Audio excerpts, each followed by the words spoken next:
Last class में हमने बहुत तरह के सिस्टम्स की बात की थी, जैसे कि FPS system, MKS system, CGS system, और देखा था कि एक ही चीज़ को मेज़र करने के लिए अलग अलग सिस्टम्स में अलग अलग यूनिट्स का यूज़ करते हैं। जैसे कि एफपीएस सिस्टम में हमने देखा था लेंथ को मेज़र करने के लिए फुट का यूज़ करते हैं, सीजीएस सिस्टम में लेंथ को मेज़र करने के लिए सेंटीमीटर का यूज़ करते हैं, एमकेएस सिस्टम में लेंथ को मेज़र करने के लिए मीटर का यूज़ करते हैं।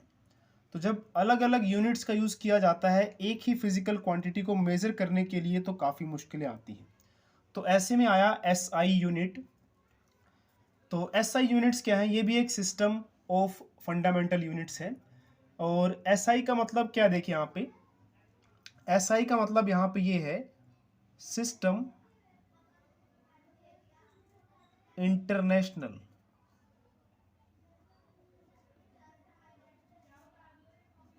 D units,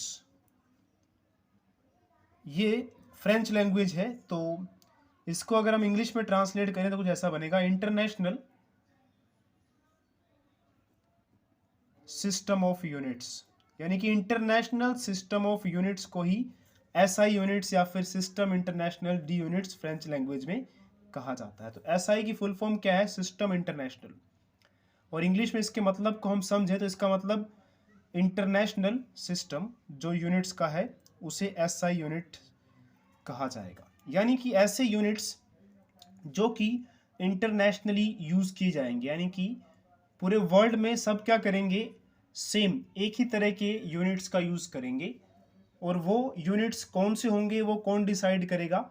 SI unit decide करेगा। यानी कि एसआई यूनिट में बताया जाएगा कि आपको लेंथ किस में मेज़र करनी है, आपको मास किस में नापना है, टाइम किस में नापना है, ताकि सब लोग एक ही तरह का यूनिट का यूज़ करें। और ये एमकेएस सिस्टम का एक्सटेंडेड फॉर्म है। जब मैंने आपको एमकेएस सिस्टम पढ़ाया था तो मैंने कहा था कि एमकेएस सिस्टम एसआई यूनिट्स का बेस बनाता है, क्योंकि एमकेएस सिस्टम में देखिए मीटर, केजी और सेकंड, सिर्फ तीन चीज़ों को नापने के लिए बताया गया सिस्टम, लेंथ, मास और टाइम। जबकि सिर्फ तीन चीज़ें ही नहीं मेज़र करनी होती हैं, और भी चीज़ें हैं उन्हें मेज़र करना होता है। तो एमकेएस सिस्टम को ही आगे एक्सटेंड करके एसआई यूनिट्स वाला सिस्टम बनाया गया। यानी कि ऐसे यूनिट्स जिसको पूरे वर्ल्ड के सब लोग यूज़ करेंगे, ताकि किसी को किसी तरह की कन्फ्यूजन ना रहे। तो हमारे पास physical quantities, base physical quantities,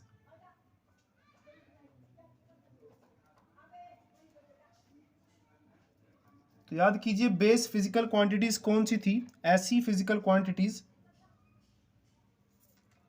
जिनको दूसरी क्वांटिटीज़ में एक्सप्रेस नहीं किया जा सकता। तो ये कितनी है? 7। कौन कौन सी? Length, time,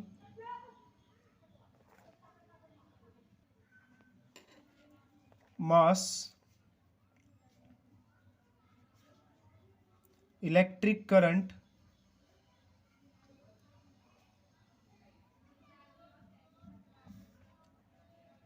thermodynamic temperature,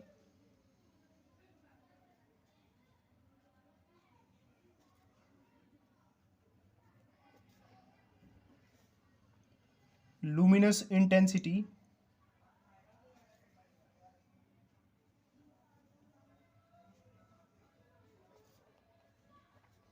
amount of substance।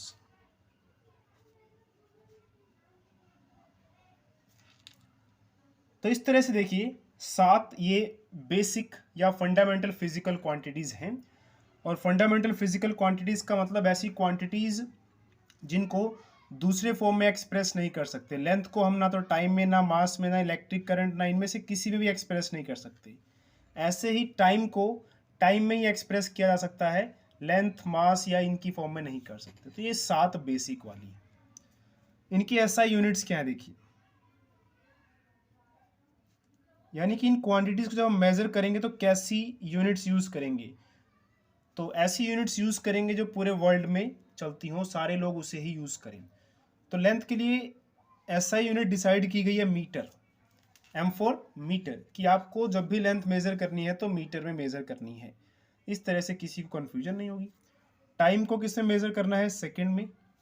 मास को किसमें मेज़र करना है, केजी में। इलेक्ट्रिक करंट को मेज़र करना है एम्पियर में। थर्मोडायनेमिक टेम्परेचर इसे आपको मेज़र करना है केल्विन में। लुमिनस इंटेंसिटी इसे लाइट की ब्राइटनेस कह लीजिए, इसे कैंडिला में मेज़र करते हैं सीडी। और अमाउंट ऑफ सब्सटेंस को मेज़र करते हैं मोल में। तो इस तरह से जो ये फंडामेंटल फिजिकल क्वांटिटीज़ हैं इनकी एसआई यूनिट्स क्या होंगी ये डिसाइड हो गई, ताकि अब किसी भी तरह का कन्फ्यूजन ना रहे और अलग अलग तरह की यूनिट्स में इन्हें ना मेज़र किया जाए। इसके अलावा देखिए दो और भी यूनिट्स हैं हमारे पास।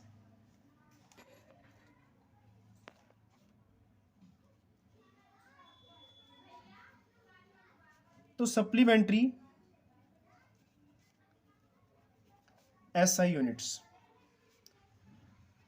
तो दो सप्लीमेंट्री एसआई यूनिट्स भी हैं हमारे पास।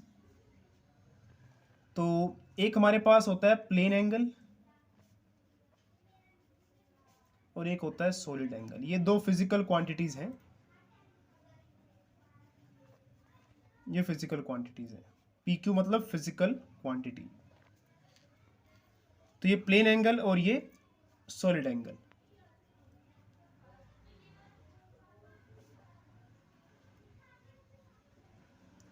तो इस प्लेन एंगल को कहा गया है कि आपको किस में मेजर करना है, रेडियन में। और रेडियन एसआई यूनिट है और रेडियन का निशान जो है वो RAD। और सॉलिड एंगल को स्टीरेडियन में, इसका जो सिंबल है वो होता है SR। तो ये सप्लीमेंट्री दो अलग से एसआई यूनिट्स बताई गई हैं कि प्लेन एंगल और सॉलिड एंगल। प्लेन एंगल क्या होता है, देखिए दो लाइंस के बीच में जैसे एंगल बन रहा है, ये रेडियन है। सॉलिड एंगल का मतलब क्या है, दो सरफेस एरिया आपके पास, ये वाला एक सरफेस हो गया, एक मान लेते हैं कुछ ऐसा हो गया, इनके बीच में जो एंगल बनेगा वो सॉलिड एंगल होगा। वो एक लाइन से नहीं बताया जा सकता, वो सरफेस यूज करना पड़ेगा, एरिया यूज करना पड़ेगा। तो ये जो एंगल होगा जो कि एक सरफेस एरिया द्वारा बताया जाएगा, इसे कहा जाएगा स्टीरेडियन।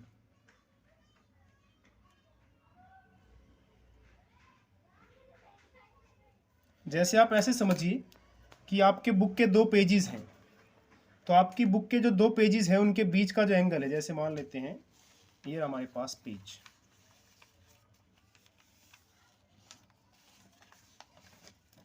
अब देखिए ये नीचे वाला और ये ऊपर वाला दो सरफेस हो गए, इसके बीच में जो एंगल बन रहा है ऐसे वाला, तो ये जो एंगल बन रहा है देखिए, इसको एक लाइन से रिप्रेजेंट नहीं किया जाएगा, पूरा एक सरफेस बनाना पड़ेगा, ऐसे ऐसे ऐसे ऐसे पूरा यहाँ से यहाँ तक, और इस एंगल को बोलेंगे स्टीरेडियन। और जो प्लेन एंगल है, प्लेन एंगल तो आपको पता है दो लाइन्स है उनके बीच का जो एंगल है उसे रेडियन कहेंगे। तो स्टीरेडियन को चलिए थोड़ा और अच्छे समझ लेते हैं। ये देखिए दो सरफेस हो गई, एक सतह ये एक सतह ये, इनके बीच में जो एंगल है, तो इनके बीच में जो एंगल होगा उसे हम कैसे रिप्रेजेंट करेंगे, उसे एक लाइन से नहीं रिप्रेजेंट करेंगे, पूरा का पूरा एक एरिया चाहिए हमें। देखिए ऐसे ऐसे ऐसे पूरा यहाँ से शुरू होकर यहाँ तक जो एरिया जाएगा वो कुछ ऐसा बनेगा ना, ऐसा।